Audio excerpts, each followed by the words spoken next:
Well, hello, Life West community. Dr. Ron Oberstein coming at you for another Life West weekly podcast.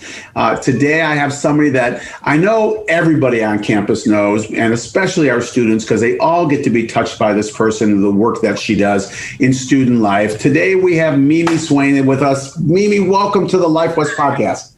Hi, everybody. I've been trying to get you on this podcast for, I feel like 20 years, right? And I finally got you. I'm so excited to have you on the podcast. So let's jump into it. Tell us, for just, obviously you're in student life, and you've been in student life. How many years have you been in student life? So it's going to be 6 years in February. Mm-hmm. So pretty much coming right up on 6 years. We're just at the end of January right now. I'm not sure when this podcast will be released, but that's awesome. And what do you do in student life? So I'm pretty much, I'm part of a graduation committee, orientation, student IDs and parking and things like that when they first come to school. And also I print IDs and assign parking permits for, faculty, staff, and students. Also, I'm like the resource for, any students or employees can come in and say hi, or like ask, direction, things like that. Yeah. So I'm here for pretty much anything. And clubs, right? I mean, all the clubs go through you, right? And get set up and stuff like that. Student clubs, activities fair every quarter. Like I coordinate with the student council, athletics and activities coordinators. Yeah. Sounds fun. It really does. It's like, you get to hang out with the students and help them and do all that stuff and really kind of make that student life, right? And yes. And make that go. So cool. So cool. So tell us about Mimi, tell us about, where you're from and so people can have a better idea besides just Mimi in student life, right? I know there's a Mimi, elsewhere and, that kind of thing. So if you don't mind sharing with our listeners a little bit more about you. Sure, no problem. So my real Burmese name is Awin, but I go by Mimi because that's my family name. And I was born in Burma. I came here when I was 17. So I was already 17? Yes. Wow. 17. And then when I came here, I was living at my uncle's house and, going to college and working at his donut shop. And then I got married when I was really young, and I have a daughter. I was 22, and I have a daughter now. She's her name is Tiffany. She's already 16. She just turned 16 on January 7th. Wow. Yeah. So yeah, before Life West, I was working at Oberstein College for 3 years. So yeah, I'm just happy to be here, and I'm happy that I'm serving Life West students, and I really like it here. Were you in student life at the other college, or what were you doing? So I was doing admin student, the same thing, student services. Yeah. Right. Mm-hmm. So Burma. I mean, I think that is so amazing, right? Yes. Have you been back to Burma since you came? I haven't gone back. I was supposed to go back last February, but because of COVID, I had to cancel. Yeah, obviously. And that was the first time since you've been in the States? Yes. Wow. I haven't gone back since I got here. Wow. So obviously, has your daughter gone back at all with any relatives or? Yes, my daughter has gone back with her dad's side parents. So she's gone back 3 times at least. She really enjoyed it because it's hot, humid, and rainy, and the food's amazing over there. Yeah. So yeah. She really liked it out there. All right. So for those of us, including myself, because I really want to go to Burma, has always been on my my bucket list, right? I've been all over the world and I've been in so many countries, but Burma is one place I want to get to. Tell me the top 3 things that you would say about why someone should go to Burma. So there's a really big pagoda in Yangon, Burma. So that's the capital.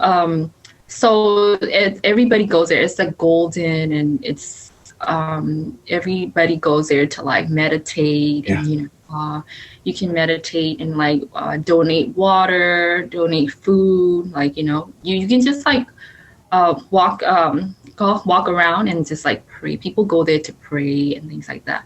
That's one of the three places. The second place is like, it's called Bagan. It's like ancient city. You have to drive like, I believe 7 or 8 hours to go there. And then the third place is called Jaitio. That's in Burmese, but it's like a rock pagoda on the edge of another rock. Like you have to you have to like hike. Yeah. Get there. It's so interesting too, and I sense it from you, Mimi, all the time. Whenever I see you, or if we just the Burmese people, and I've met Burmese people in India, I've met Burmese people, in Thailand, and all, there's just this peacefulness. Yeah. Is that true because that's one of my draws to go there. I feel like you can just go there and it's like a meditative state, is it like that? So I grew up like my mom always taught me how to meditate. Like I didn't understand at the time, like always like just close your eyes and breathe, So, and then she has always like I have 4 siblings, and she's always taking the youngest 3, like me, my brother, and my youngest sister.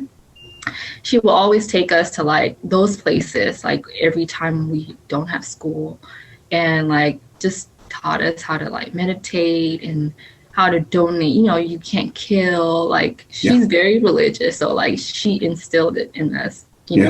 Yeah. I mean, that's just the vibe I get. It's so beautiful. I mean, it's like Burmese just feels like it's on a different plane, like a higher level than when you get to the States or other places where it's just, everyone's just hectic, where it just seems they're so inner focused, right? Yeah. That kind of thing. So cool. So great. You have to try street foods when you go to Burma. The street foods are popular. Safe to eat? I mean, you can get sick. Do it on your last day, right? When you go there. On your list. So when you came to the States, was there anything that kind of really hit you strong? Obviously, you stayed here, and you're living here, and you're incorporated into the Bay Area. Yeah. What's like some of your anchors here? It was a really cultural shock for me. I didn't expect to be. I didn't really know English. Well, I knew English, but then I was very slow. Like I had, I had to like really pay attention and like learn, in my class and from work. Like that's how I became fluent in English, from just like learning from my classmates and my coworkers and my friends. When I came here, it was just really like I was really homesick. Like I was kind of resentful to my parents, but then now like I'm not anymore, because they really wanted a better life over here. So more opportunity, right? Right. Yeah. And I know that the one thing when you come in, if is English as a second language, let's say, even though English, a lot of times it's the confidence, right? Right. Even when people can speak pretty well, when the confidence is still not there, right? Right. But it just, I don't know. Did you all of a sudden start dreaming in English? Like I have always knew English because my parents like put us in a good, school, but then we don't really speak it there. We just like, write in the book, and we never speak English until I came here. Yeah. And then I started picking up, learning from friends and coworkers. So the thing is, if we have any students or any of our faculty or our staff that are thinking of going to Burma or want to go to a beautiful place, they need to stop by your office so they can learn everything about Burma. How's that? Yes, That sounds good. I love it. I love it. And we just want to thank you, Mimi, the work that you're doing and how you're working with our students and in student life and the clubs and activities and the faculty and staff and everything you're doing around that. Thank you so much, because student life is kind of like one of our, it's one of the heartbeats of our college, right? To keep things moving. And so thank you for all that you're doing. And it's a pleasure. I met your daughter, I don't know how many years ago. And I think one of my daughters took care of your daughter. Is that correct? Yes, I believe. In the clinic, in the health center? Was it Morgan or? Morgan. Yeah. Right? She just had a baby, right? What's that?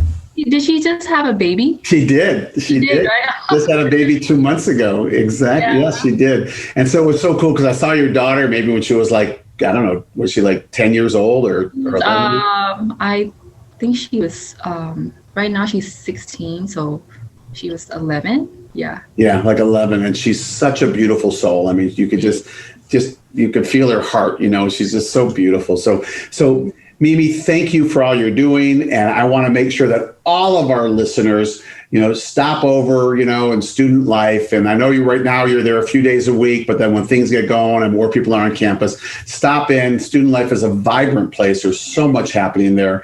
Students there all the time, hanging on the couches, studying on the tables, right? Here anytime.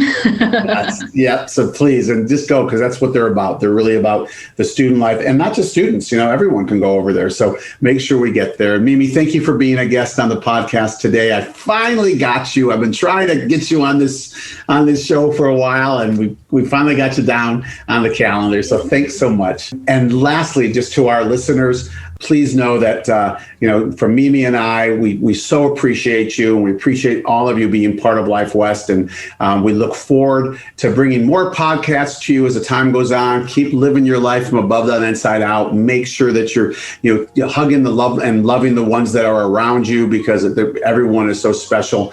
And we're so happy that you're part of the Life West family. So until we come at you again, we'll bid you adieu. And I want to thank you again, Mimi, for being with us today.